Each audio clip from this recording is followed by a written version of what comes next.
Hello বন্ধুরা, প্রণতির হেসেলে আপনাদের সকলকে স্বাগত। তা আজকে বানাতে চলেছি চকলেট প্যাটিস। তা চকলেট প্যাটিস বানানোর জন্য প্রথমে আমি 1 বাটির মতন ময়দাকে চেলে নিলাম। চেলে নেওয়ার পর আমি একটু লবণ আর সাদা তেল দিয়ে ময়ান দিয়ে অল্প অল্প করে জল দিয়ে মেখে নেব। তা বন্ধুরা, আমি কিন্তু এটা সাদা তেলে ময়ান দিয়েছি, এখানে কিন্তু আর অন্য কিছু ব্যবহার করছি না। তা ময়ান দিয়ে ভালো করে মেখে নেওয়ার পর আমি একটু আবার সাদা তেল দিয়ে আধ ঘন্টা মতন রেস্টে রেখে দিলাম। তা আধ ঘন্টা হয়ে যাওয়ার পর আমি লেইটাকে তুলে নিলাম।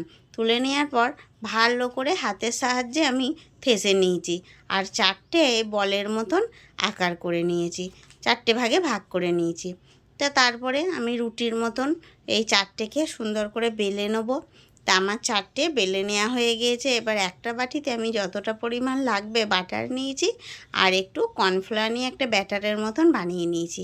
তা আমি একটা করে রুটির ওপরে আমি ব্যাটারটা দিয়ে ব্রাশ করে চারিদিকটা সুন্দর করে চাড়িয়ে দেবো। এবার চাড়িয়ে দেওয়ার পর ওপর থেকে আমি চেলে রাখা ময়দা একটু রেখে দিয়েছিলাম, সেই ময়দাটা ওপর থেকে দিয়ে দিয়েছি। এবার তার উপরে আর একটা রুটি দিয়েছি। এইভাবে আমি একটার পর একটা দিয়ে 4টে মতন আমার হয়েছে, তাই 4টেই পাট করছি। কেউ যদি ভাবে এর থেকে বেশি করব, এর থেকে বেশিও করতে পারে। আমি 4টে পাটেই করেছি। তাতে এইভাবে আমি সমস্তটা করে নেব। করে নিয়ে তারপরে আমার করে নেওয়া হয়ে গেলে আমি চারিধারটা ভালো করে কেটে নেব। কেটে নিয়ে একটা চৌকো আকারে শেপ বানিয়ে নেব। তা চৌকো আকারে আমার শেপটা বানানো হয়ে যাচ্ছে, আর পাশগুলো যে কেটে নিচ্ছি এগুলো আমি নিমকি ভেজে বানিয়ে রাখবো। তা আমি চারিপাশটা কাটা হয়ে গেছে।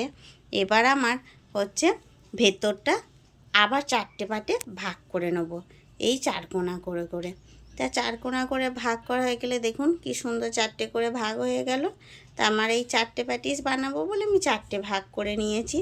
এবার পালা চকলেটগুলো কেটে নেওয়া। এখানে কিন্তু আমি চকলেটগুলোকে বন্ধুরা গ্রেট করব না। তা আমি এখানে একটা ডেয়ারি মিল্ক আর নিয়েছি ডার্ক চকলেট। ডার্ক চকলেটটা অবশ্য আমার কিন্তু মিষ্টি, তেতো নয়, তা আর কফি ফ্লেভারে। তা এভাবে আমি হালকা হাতে আমি আরেকটু ওপর থেকে বেলে নিলাম। বেলে নেওয়ার পর এবার চকলেটের টুকরোগুলো দিয়ে দিলাম, আর যে ব্যাটারটা বানিয়েছিলাম তার একটুখানি রেখে দিয়েছিলাম, সেইটাই আমি চারিদিকটা দিয়ে মুখটাকে জুড়ে দিলাম। তা এইভাবে আমি সমস্তগুলো করে নিলাম। করে নেওয়ার পর তেলটা যেই কড়াইয়ে দেওয়ার পর হালকা তাত হয়েছে, আর হালকা তাতেই আমি ছেড়ে দেবো।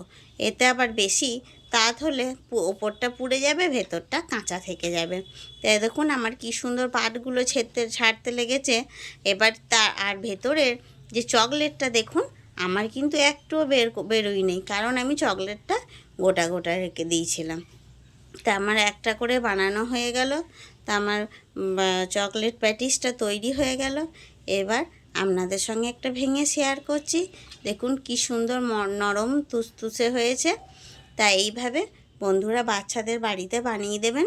দোকানের মতন হয়তো হবে না, কিন্তু বাড়িতে বানালেও ভীষণ সুন্দর হয়। তা বন্ধুরা, ভালো লাগলে ভিডিওটি সাবস্ক্রাইব করবেন।